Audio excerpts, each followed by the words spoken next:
Hey, before we dive into this wild story, do me a favor. Hit that like button right now because what I'm about to tell you will completely change how you see an entire country's automotive obsession.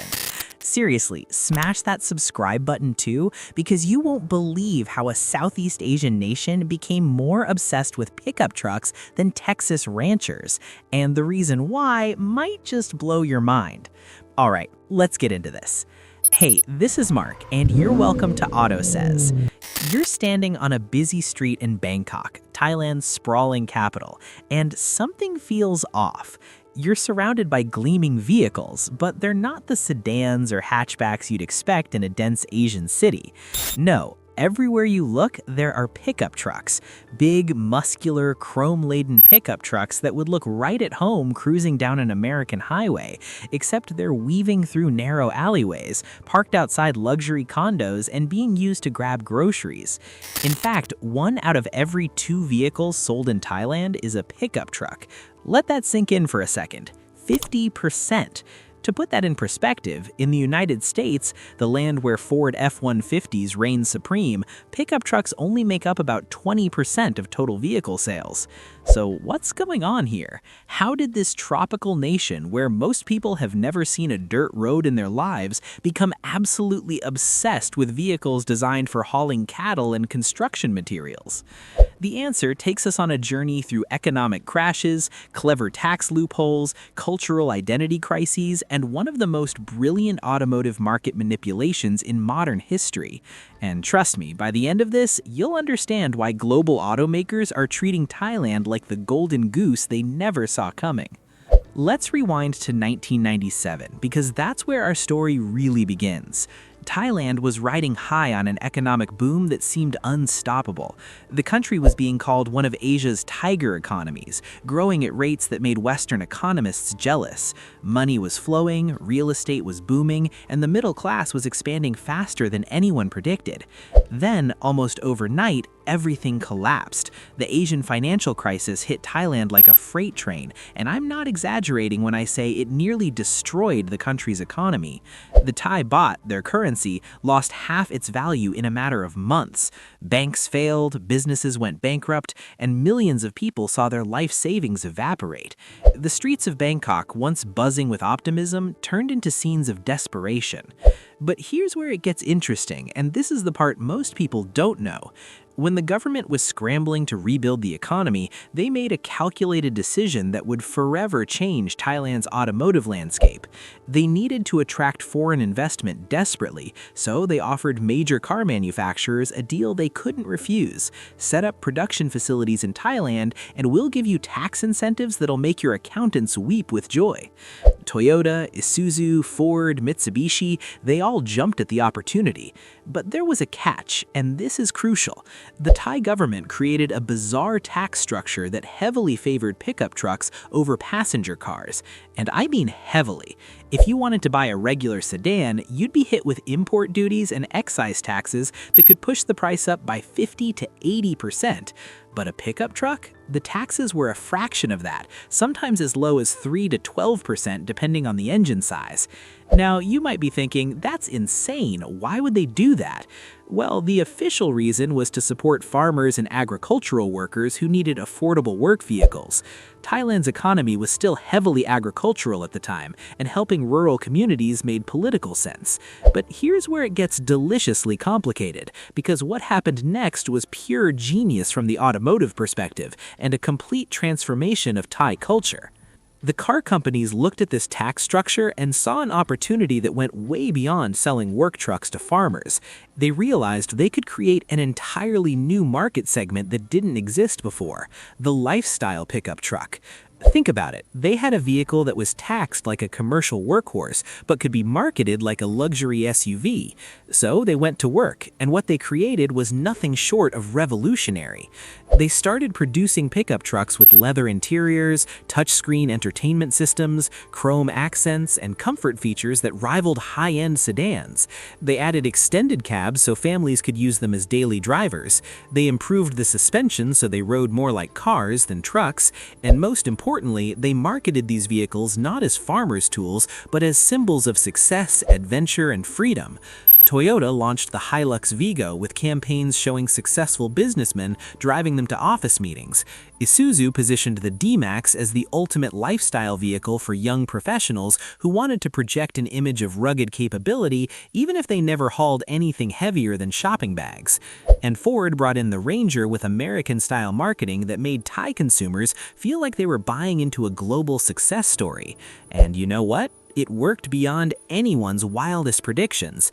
Suddenly, owning a pickup truck in Thailand wasn't just practical, it was aspirational. The vehicles became status symbols.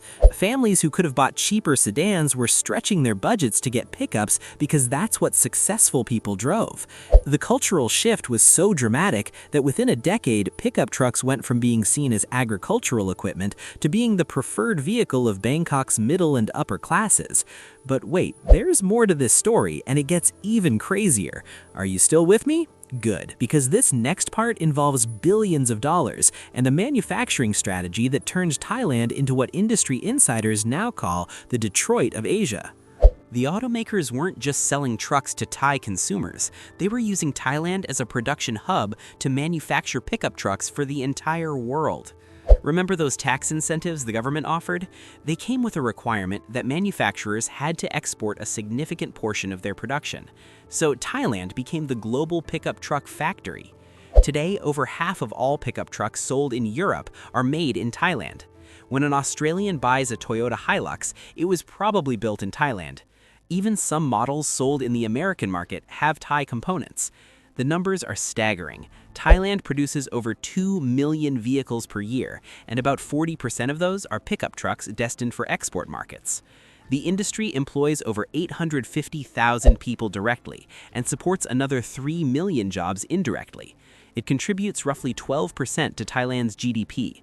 Think about that for a second. A deliberate policy decision made during an economic crisis 25 years ago created an entirely new automotive ecosystem that now defines the country's economy. But here's where the story takes an unexpected turn, and this is the part that should concern every automaker on the planet.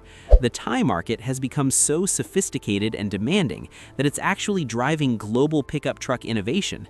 Features that first appeared on Thai market trucks, like advanced safety systems on one-ton pickups, are now standard globally. The refinement levels that Thai consumers demand have pushed manufacturers to create vehicles that blur the line between work truck and luxury SUV. In fact, some of the most advanced pickup trucks in the world debut in Thailand before anywhere else, because manufacturers know that if Thai consumers accept it, global markets will follow. This tiny Southeast Asian nation with a population of 70 million people has become the tastemaker for an entire vehicle segment worldwide. And automakers are terrified of losing this market because it's not just about sales in Thailand anymore, it's about staying relevant in the global pickup truck game. If you can't compete in Thailand, you're essentially conceding the entire Asia-Pacific region and probably losing ground in other markets too. Now let's talk about the cultural aspect that makes this even more fascinating, because this isn't just about economics and tax policy. There's a deeper psychological element at play that explains why Thais have embraced pickup trucks with almost religious fervor. In Thai culture, there's a concept called saving face that's deeply ingrained in social interactions. Appearances matter tremendously, and the vehicle you drive is a visible statement of your status and success. But here's the brilliant part. Pickup trucks offer something unique. They project capability and ruggedness, suggesting you're someone who works hard and can handle tough situations, while simultaneously showing you've achieved enough success to afford a nice vehicle. It's the perfect combination of humility and status. You're not driving a flashy sports car that might be seen as showing off, but you're also not driving a basic economy car that suggests struggle. The pickup truck sits in this cultural sweet spot where it broadcasts success without arrogance, capability without pretension. Plus, Thailand's traffic situation is absolutely chaotic. If you've ever been to Bangkok, you know the roads can be a nightmare of congestion, unexpected flooding during monsoon season, and infrastructure that ranges from modern highways to barely paved side streets. A pickup truck handles all of that. It sits high enough to navigate floods, it's durable enough for rough roads, and it makes you feel safer in the aggressive traffic environment. For many Thai families, a pickup truck genuinely is the most practical choice, which means the cultural symbolism aligns perfectly with functional reality. That's incredibly rare in any market. Usually, status symbols are impractical indulgences, but in Thailand, the status symbol is also the smart choice. This alignment has created a self-reinforcing cycle where pickup trucks become more desirable because they're both practical and prestigious, which makes them more common, which further cements their status, which makes them more desirable. It's a marketing dream scenario that happened almost accidentally. So, where does this leave us today, and what does the future hold for Thailand's pickup truck obsession? Well, things are starting to get complicated, and the next decade could completely reshape this market in ways that'll impact the entire global automotive industry. First, there's the electric vehicle revolution. Every major automaker is racing towards electrification, but pickup trucks have notoriously been difficult to electrify effectively. They're heavy, they're used for towing and hauling, which drains batteries quickly, and the charging infrastructure needed to support them is expensive. Thailand's government has announced ambitious plans to become a regional EV hub, offering new incentives for EV production and adoption. But here's the problem.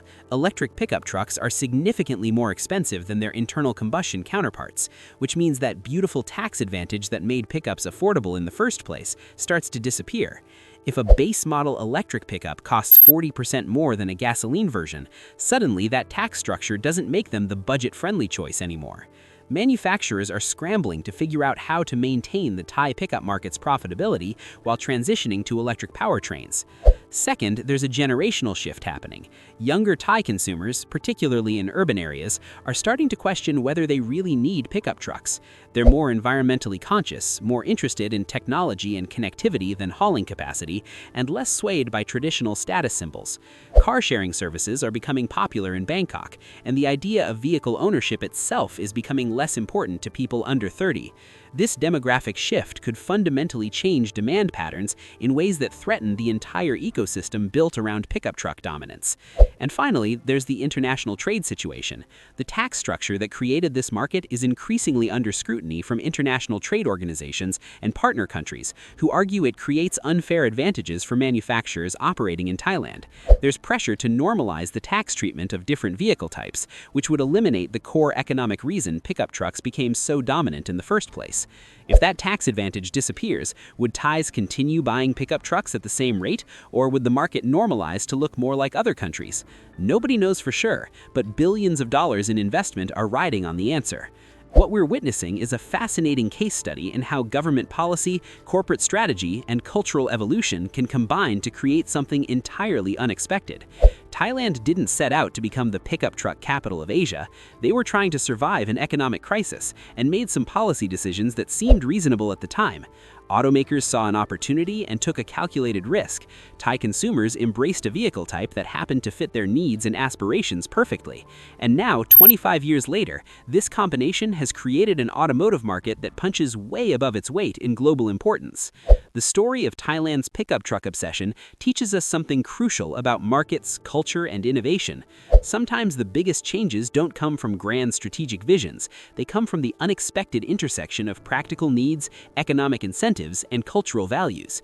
They come from someone looking at a problem differently and finding a solution nobody saw coming. And they remind us that in the automotive world, as in life, the most interesting stories are the ones where everything works out differently than anyone planned. So the next time you see a shiny pickup truck cruising through an unlikely setting, remember Thailand. Remember that somewhere in the world there's probably a market dynamic or cultural phenomenon that's just as surprising, just as unexpected, and just as fascinating.